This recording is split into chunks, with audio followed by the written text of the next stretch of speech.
तो hello guys, welcome to another progress update video. तो आज है 18 फरवरी। 6 मई अंत हो चुका है, रिजल्ट भी आ चुका है। तो मैंने पिछले वीडियो में बता दिया था मेरा रिजल्ट आया था 91%।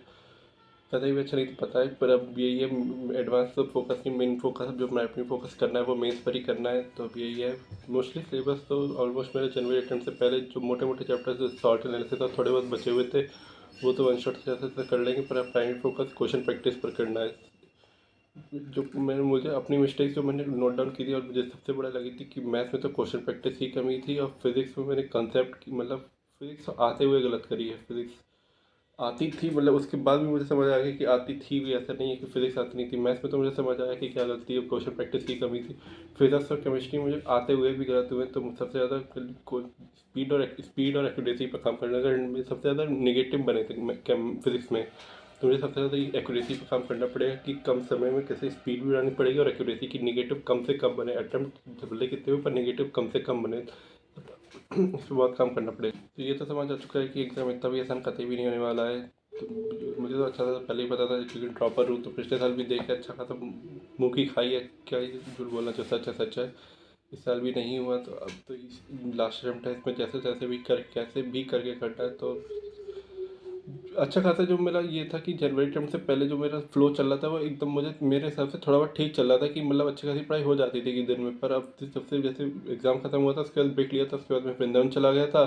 उसके जब से बाद रिजल्ट आया था अराउंड 11 के बाद, उसके बाद जब से 12-13 से उससे भी पढ़ाई शुरू करी है वो फ्लो कतई भी नहीं आ पा रहा है। सुबह उठ के तो अच्छा खासा, जैसे सुबह सुबह अच्छा खासा बन जाता है 1-1.5 घंटे का अच्छा सा। जैसे कुछ वैसे मैं सबसे पहले फिजिक्स की क्वेश्चन प्रैक्टिस करता हूँ तो वो तो अच्छा खासा हो जाता है 1-1.5 घंटे का। फिर उसके बाद जैसे नाश्ता या दोपहर के ऐसे 12 बजते हैं, उसके बाद से कतई भी उसके बाद से दोपहर वाला और शाम वाला स्लॉट कतई भी अच्छा नहीं जाता, कतई भी नहीं अच्छा। तो मुझे इसी पे काम करना पड़ेगा। तो वो अपनी पुरानी वाली फॉर्म में वापस उसमें बकअप करना ही पड़ेगा कैसे भी, कि उसमें वापस आना पड़ेगा। मेरे प्राइमरी फोकस अभी यही है कि मैथ्स में सबसे ज़्यादा क्वेश्चन प्रैक्टिस करना, फिजिक्स और केमिस्ट्री में सबसे स्पीड और एक्यूरेसी पे अपना काम करना। इसलिए मैं मोस्टली सिलेबस अपने शॉर्ट आउट लेक्चर्स तो आपके जैसे जो चैप्टर्स मुझे अच्छे से जिसमें प्रॉब्लम आ रही हो वही देख रहा हूँ। लेक्चर ज़्यादा नहीं देखना, ज़्यादातर ध्यान अपना मेरी फोकस क्वेश्चन प्रैक्टिस पर ही दे रहा हूँ। तो मैंने बुक खरीदी थी वो PYQ वाली। मैं ज़्यादातर PYQ जितने जैसे 24-25 के तो मैं पेपर्स का मार्क दूंगा बाद में। और 24-23 मतलब 2-3 साल के अच्छे अच्छे मतलब पेपर्स हैं, वो क्वेश्चन वही लगा रहा हूँ। तो PY मतलब जो भी क्वेश्चन में लगा रहा हूँ in the form of PYQ ही हैं, वो सारे PYQ हैं, तो वही लगा रहा हूँ। दोपहर के शाम के 4 बज चुके और जो अच्छा खासा मैंने आज का अपना टाइम टेबल बनाया था कि ये मतलब टॉपिक सब टॉपिक्स और मतलब इसके क्वेश्चन प्रैक्टिस इसके करने हैं, कहते भी नहीं होता। मैंने आज का टेस्ट का भी था कि टेस्ट दूंगा, पर पता नहीं क्या ही है। 4 बज चुका, मैंने सोचा था 3 से 6 टेस्ट दूंगा और 4 बज चुका है। क्वेश्चन प्रैक्टिस जो मैंने कहा था वही नहीं हो पाई, तो उसके टेस्ट का मैंने सोचा था 2 सब्जेक्ट हो जाएंगे उसके बाद दूंगा। अब वही नहीं हो पा रहा है, समझ में नहीं आ रहा कैसे भी। अब तो कल कैसे भी कुछ भी हो एक सब्जेक्ट हो कैसे भी, बट कल टेस्ट देना है। देखते हैं फिर कल का आपको मैं कल की वीडियो या परसों की वीडियो 2-3 दिन बाद जो वीडियो डालूंगा उसमें बता दूंगा। मैं जो पहला मैं टेस्ट दूंगा जो जनवरी टेस्ट के बाद जो पहला मॉक का मैं कल दूंगा 19 को, तो वो आपको बता दूंगा जो भी होगा जैसा भी होगा। मैं जो पेपर दूंगा वो मैं सोच रहा हूँ 2025 के जो अभी रिसेंट हुए हैं वही वाले दो मैं शुरू करूँगा 21 शिफ्ट जनवरी शिफ्ट 1 से, तो उसे ऐसे करते रहूँगा। मेरा जो हुआ था मैं बता चुका हूँ 28 शिफ्ट 1 पढ़ा था, उस फिजिक्स से खतरनाक आई थी, इसलिए समझ में आ चुका है कि फिजिक्स डुएबल, ऐसा नहीं डुएबल उसमें भी थी, ऐसा नहीं था कि कभी भी डुएबल भी नहीं थी। 10 क्वेश्चन तो तुम आराम से ऐसे कर सकते थे, 10 से 12 से 13 क्वेश्चन कि मतलब डुएबल थे। बाकी मैं मानता हूँ कठिन थे, पर मेरा सबसे ज़्यादा दिक्कत हुए भी ऐसा नहीं सही नहीं हुए। अगर 8-9 सही भी हुए तो उतने ही नेगेटिव ही बन गए, तो कोई फ़ायदा ही नहीं हुआ।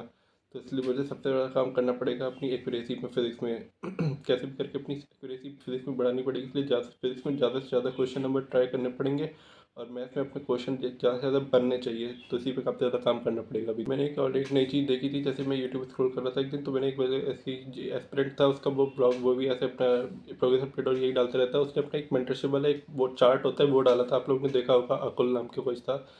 तो मैंने वही था, तो मैंने सोचा वो मैंने भी ले लिया। ले के लिए मतलब उसका उसमें मेनली एक था कि तुम कितने लेक्चर्स लेते हो, वो एक तो मतलब तुम्हारे एक वो होता है ट्रैक रिकॉर्ड टाइप का कह सकते हो। मैं अपनी की फ़ोटो डाल दूंगा यहाँ पर।